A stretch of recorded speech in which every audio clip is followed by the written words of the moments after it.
Hello and welcome to Galaxy News. My name is Menwar Ngimazaka. I will begin with the headlines. The Nigerian National Petroleum Company Limited agrees to sell petrol to members of IPMAN at 995 naira per litre. The federal government inaugurates a 7-man panel renegotiation committee on the agreement between the federal government and ASU. On a foreign scene, Ukraine denies allegations that it had supplied drones to rebels fighting against the Malian army. Details on these and more will come to you shortly. Do stay with us.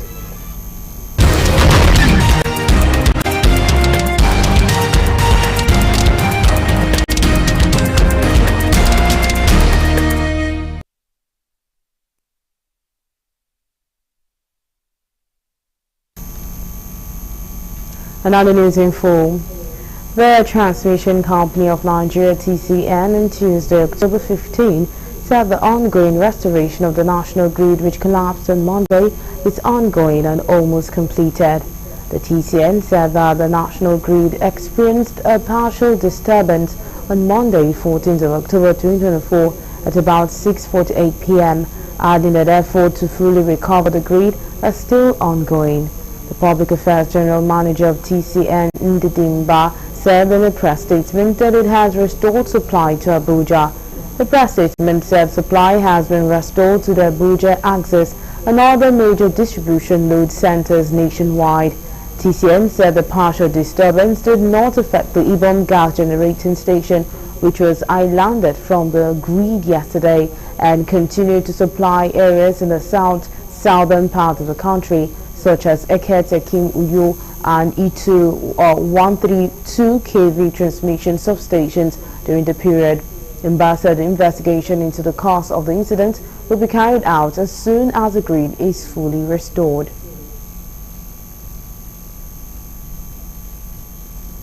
The Nigerian National Petroleum Company Limited has agreed to sell premium motor spirits petrol to members of the Independent Petroleum Marketers Association of Nigeria at 995 naira per litre.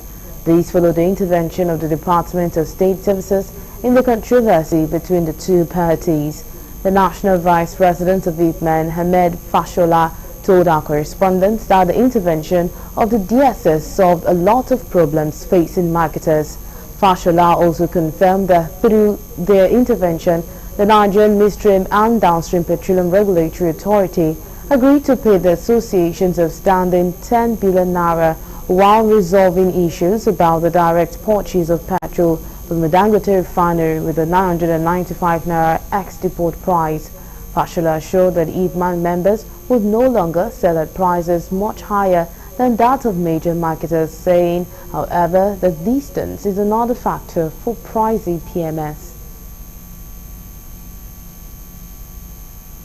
The federal government on Tuesday inaugurated a 7-man reconstituted renegotiation committee on the 2009 agreement between the federal government and Academic Staff Union of Universities. The inauguration, which was performed by the Minister of Education on behalf of President Bola Tinubu, was attended by stakeholders in the education sector, including representatives of all unions involved in the agreement. Correspondent Kinujo reports that the Minister of Education, Professor Tahir Maman, while commending the leadership of the unions for their commitment to the advancement of the education sector, solicited their support for the timely completion of the assignment. He restated the commitment of the federal government to seeing the agreement wrapped up and see the light of the day. Responding on behalf of all the members, the chairman of the committee, Professor Yayale Ahmed, urged the federal government to be sincere and be ready to abide with the agreement when concluded. Now we have Professor Odukoya Adelaja, who is the Lagos Zonal Chairman, ASU, who will be joining us via Zoom. Thank you so much for being a part of the news at this time. Thank you so much. All right, so quickly, the federal government has inaugurated a 7-man renegotiation committee on the 2009 agreement. What are your thoughts on this? Let's start with that. Uh, Ideally, it should be a thing of joy, but sadly, given the historical trajectory that we have gotten, we have experienced with succeeding governments, particularly the last one, where in quick succession we have two negotiation committees set up, with the government at the end of the day sabotaging the same committee that it's willingly set up by not implementing and discarding the reports. Does not give any cause for share. But it's interesting to note, and it's instructive, and I think the government will listen to that the chairman of the committee actually urged the government to be ready and willing to accept the report of the negotiation when it is eventually submitted. So it's not about setting up the committee to negotiate. We've had several of that. It's about the government doing the needful. And we hope that this will be different. Thank you. Right, so ASUU and the federal government are often at loggerheads over agreement and payment. Do you think this step taken by the federal government might change the narrative? Let me correct. ASUU has never been at loggerheads with anybody. If you have an agreement and a party is not fulfilling that agreement, you blame that party, not the other party. The federal government has not denied that we have an agreement which was signed in 2009 with a proviso that it will be reviewed every 3 years. 3 years from 2009 to now, you know how many years. So we are not at loggerhead with anybody. We have only insisted, and we have seen the results recently. The recent ranking of universities with only one, even a private university in the first 1,000. If that's not a shame for Nigeria, then I wonder what it is. So it is the government doing the needful, and we are saying, just like I've said, it is hope that it is not just the issue of setting up the negotiation committee. It's this time around, we only hope they are not just buying time again. It is just about, it should be about implementing the agreement when it is signed, so that our university could get back to their pride of place and become once again globally competitive. It's a shame that Nigerian students will be migrating in their thousands to lesser countries, even within the West African coast, and that we are actually subsidizing and financing other countries' education, where our own is actually in serious deterioration. And that we hope will be revised if the writing is done by the government. All right, so lastly, what would be your advice to the federal government and the renegotiation committees moving forward? The federal government should negotiate. We hope the team will negotiate on behalf of the government in good faith. And we have never had problems, particularly with the last two negotiation committee. They did their best. It was just the first one under 2017 under Dr. Wale Babalakin that was notorious for trying to actually put barricades and impose neoliberal agenda on the issues at stake. But for the new committee, we want to believe, given the pedigree of those who are there, that they will be patriots and they will be sincere and negotiate and do this speedily, because time is actually ticking out. We are actually within the university system. We are sitting on a keg of gunpowder. The result of the ranking that we have just heard about is just a tip of the iceberg of what is actually going on. So we hope the government, when the negotiation is concluded, will equally be sincerely implement it to the last letter. All right, so thank you so much for joining us at this time, Prof. We really appreciate. My pleasure. Have a good evening. All right, and that was Professor Dukoya Adelaja, the legal zonal chairman of ASUU. And now moving on to the rest of the stories. Barely 24 hours after the divisional police officer of Agbaro Police Station in Ughelli North local government area of Delta State, CSP Nasir Jega, was shot and killed by gunmen, with the DPO of Orerope Police Station battling for his life at an undisclosed hospital. The shot DPO has started talking after doctors battled to save his life as a result of gunshot wounds to his neck and chest. The DPO of Orerope, CSP Paul Obowere, in an exclusive video obtained by our correspondent, received some members of the Delta Police Command Intelligence Unit on his hospital bed in the early hours of Tuesday, as he narrates how he escaped death by the whiskers. Rumors had filtered the air on Monday night that the DPO had died as a result of gunshot to his neck, as he described his speedy recovery as an act of God. Meanwhile, the police had promised to do everything within its powers in ensuring that the killers of the divisional police officer of Agbaro Police Station and other policemen are brought to face the full wrath of the law. You're still on to Galaxy News. We'll quickly take a break, and when we return, the news continues. Don't go anywhere. We'll be right back.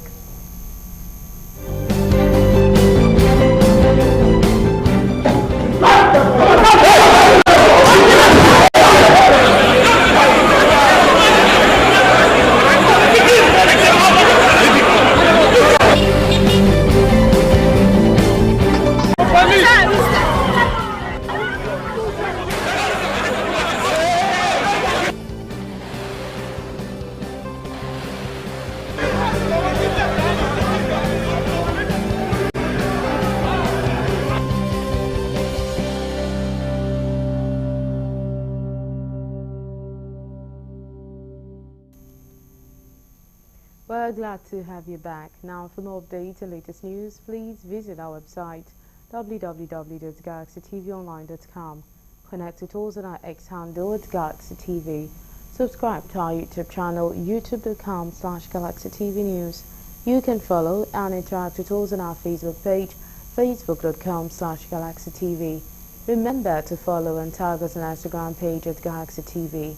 Our social media platforms are user-friendly and can always accommodate your live updates and comment, as you can easily scan our IG QR code. The Nigeria Police Force says it has successfully rescued over 300 kidnapped victims and made arrests of over 10,000 suspects in connection to various crimes across the country in the last 3 months. The Inspector General of Police, Kayode Egbetokun, who disclosed this during a meeting with senior officers of the force to assess the progress made within the period under review and brainstorm on strategies for improved security, added that over 400 firearms with about 3,600 rounds of live ammunition and several vehicles. Correspondent Kule Ojo reports that Egbetokun revealed that the tactical operation of the force, as well as intelligence and community engagement strategy, has helped to enhance security. From July to October this year, the Nigerian Police Force successfully rescued 369 kidnapped victims, recovered 416 firearms of various makes, retrieved 178 vehicles, and seized 3,672 rounds of ammunition of different calibers. Additionally, a total of 10,852 suspects were arrested across the country. Speaking on security preparation for the off-cycle election in Ondo State, he urged all stakeholders to build on the successes recorded in the Ondo State governorship election. I'm sure you saw how we handled the Ondo election. We are going to handle Ondo in the same way, and we are even going to improve on our handling of Ondo election.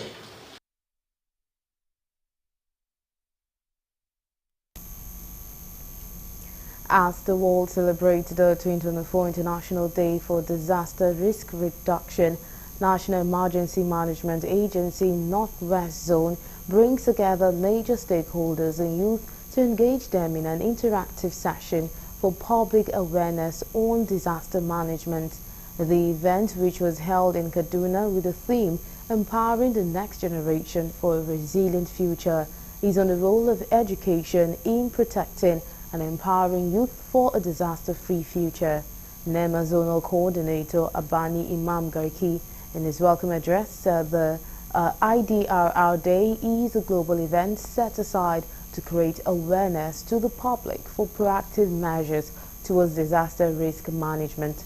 He said engaging the youth in DRR is of paramount importance, being that they are the future generations, so the youth are the targeted tools in achieving and making a resilient generation. Abani said part of the agency's strategy is to utilize the youth to be at the secondary schools and tertiary institution level, catch them young and groom them to serve as vital tools in public awareness towards disaster management. The federal government have been advised to adopt progressive wealth taxation and increased social investment to bridge the growing economic and social divide. Country Director of Oxfam in Nigeria, John McKenna, gave the advice at the unveiling of report on income and wealth inequality in Nigeria and taxing the rich held in Abuja on Tuesday. McKenna stated that implementing a progressive wealth tax could generate over $7.5 billion annually, adding that this revenue will be sufficient to double the government's current health budget or reduce household out-of-pocket health expenditures by 40%, significantly easing the financial burden on millions of Nigerians. He lamented that despite being the fourth largest economy in Africa, the benefits of economic growth have largely been concentrated in the hands of a small elite, leaving millions of Nigerians trapped in poverty. The country director urged the government to develop a comprehensive wealth registry and stronger tax enforcement to ensure high net worth individuals contribute fairly. Oxfam exposes a staggering wealth gap in Nigeria in two comprehensive studies and urges the adoption of progressive wealth taxation and increased social investment to bridge the growing economic and social divide before a social bomb explodes. The two comprehensive studies, as has been depicted. In his remarks, the executive director of CISLAC, Awal Musa, stressed the need to bridge the gap between the elite and poor citizens in terms of tax payments. Is to be given by multinational corporations. This can only happen in Nigeria. You cannot go to Europe, UK, America, and they know you are in business, you are making profit, and you refuse to pay taxes. So it's only happening here courtesy of corruption and corrupt system that we have. The Fair Tax Monitors research.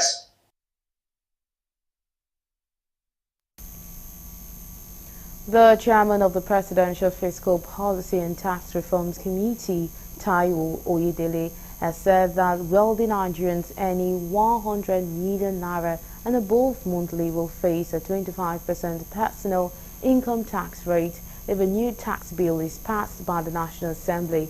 He stated that 90% of the current taxpayers are people who should not be taxed, while advocating for a more streamlined and equitable tax system in the country. This revelation was made during a breakout session at the ongoing 30th Nigerian Economic Summit organized by the Nigeria Economic Summit Group and the Ministry of Budget and National Planning on Monday in Abuja. He emphasized the need to strike a balance between easing the tax burden for lower income earners and ensuring the wealthy contribute more to government revenue. The fiscal policy expert said the government is prepared and determined to ensure that the right individuals pay taxes, noting that his committee is actively working to achieve the goal. He added that the proposed changes are expected to take effect from January 2025 based on the passage of the bill by lawmakers.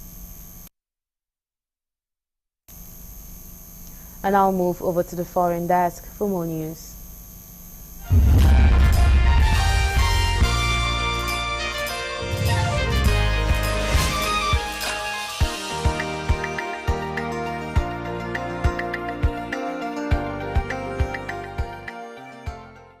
This is news from the international scene. Ukraine has denied allegations that it supplied drones to rebels fighting against the Malian army and Russia-backed mercenaries.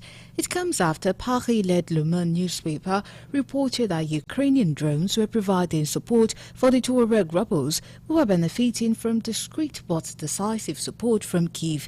Mali's junta-led government ended a long-running alliance with former colonial power France in 2022 in favor of Russia in a bid to tackle a years-long insurgency in the north.